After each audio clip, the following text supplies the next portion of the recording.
қайыр жерлерді ата бабам қорғаған, әз тәуке хан жарғысын ұрпағына жолдаған, бабалардың қанымен бейбіт өмір орнаған. Ата заңым сол кезден өз бастауын таңдаған, айбарына Абылай ешкім беттеп бармаған, қазақты дана абайын бар әлемге танытқан, ата заңның сөздері ұлылардан қалысқан. Желбіреген көгімде, көк байрағым қолымда, қайрат жігер күшімде, болашақтың жолында, жас ұрпағы елімнің алға ұмтыл жалында, тұғыры биік тұратын ата заңым айбында.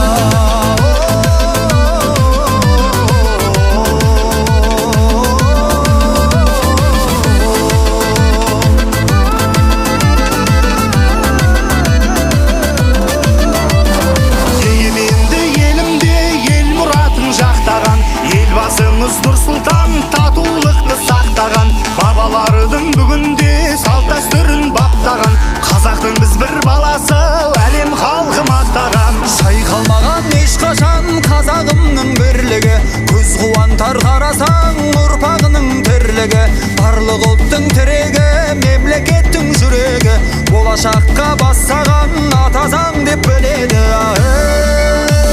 Желбіреген көгімде, көк байрағым қолымда, қайрат жігер күшімде, болашақтың жолында, жас ұрпағы елімнің алға ұмтыл жалында, тұғыры биік тұратын ата заңым айбында.